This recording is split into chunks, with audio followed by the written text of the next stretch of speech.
Hello hi මිත්‍රවරණේ අයිබෝන් සුබ දවසක් හැමෝටම කොහොමද කට්ටිය හැමෝම හොඳින් ඉන්නවයි කියලා හිතනවා ඒ වගේම ප්‍රාර්ථනා කරන හැමෝටම සුබ දවසක් සුබ සතියක් සුබ මාසයක් සුබ අවුරුද්දක් සුබ ජීවිතයක් කියලා අද ඇත්තට මම කතා කරන්න හිතුවේ මාර්තුකාව ඇවිල්ලා පිරිසිදු චේතනා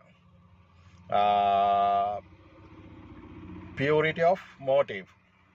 ඒ කියන්නේ අපේ චේතනා පිරිසිදු වෙන්න ඕනේ. අපි මොන දේ කරත් මොන ව්‍යාපාරය වුණත් මොන ව්‍යාපෘතිය වුණත් මොන රාජකාරිය කරත් ඉගෙන ගන්න දුවා දරුවා පවා ඒ හැම දෙයකදීම අපේ හිතට එකඟව පිරිසිදු චේතනාවලින් අපි හැම කර්තව්‍යයක්ම කරන්න ඕනේ. යමෙකුට උදව් කරනවාද වාචකයෙක්ට වුණත් අපි රුපියල්කින් හරි උදව් කරනවා නම් ඒක කරන්න ඕනේ සද්භාවයෙන්. පිරිසිදු චේතනාවෙන් purity of motive කියලා අපි ඉංග්‍රීසි වලින් කියනවා. චේතනාවන් භික්කවේ කම්මං වදාමි.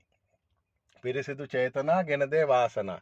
ඒක නිසා අපි කුමන කටයුත්ත කරත් මොන කර්තව්‍ය කරත් පාසලේදී වේවා ඉගෙන ගන්න දුවා දරුවන් ගුරුවරුන් ඒ වගේම කාර්යාලවලදී ඔෆිස් එකේදී අපි කරන අපේ performance ඒ හැම දෙයකදීම අපේ ව්‍යාපෘතිවල ප්‍රොජෙක්ට්ස් වල ව්‍යාපාරවල ඕනම බිස්නස් එකකදී ට්‍රාන්සැක්ෂන් අපිට 100% සාර්ථක වෙන්න බැරි වෙයි හැම දෙයකදීම 100% අපිට ඒ සක්සස් රේට් එක ගන්න බැරි වෙයි. But most importantly, what matters is the purity of motive. You have to be really honest and sincere in your efforts. Even if it goes wrong, it doesn't matter as long as your motives are pure. Eventually, along the way, you will reap rewards for those pure efforts and pure motives. So, Mitravarani, හැම කර්තව්‍යයකදීම හැම දෙයකදීම අපි දෙමාපියන්ට සලකන එකේ ඉඳන් අපේ යාළුවන්ට මිත්‍රයින්ට නෑදෑයන්ට හිතවතුන්ට හැම දෙයකදීම අපේ චේතනාවන් පිරිසිදු වෙන්න ඕනේ. අපේ මොටිව්ස් ක්ලියර් වෙන්න ඕනේ.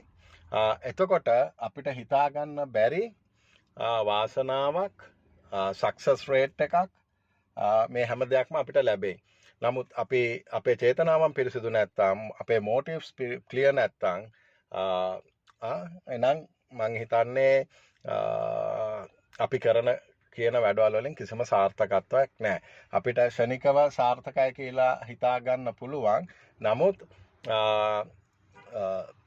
අපිට දිග ගමනක් යන්න බැරි වෙයි. right?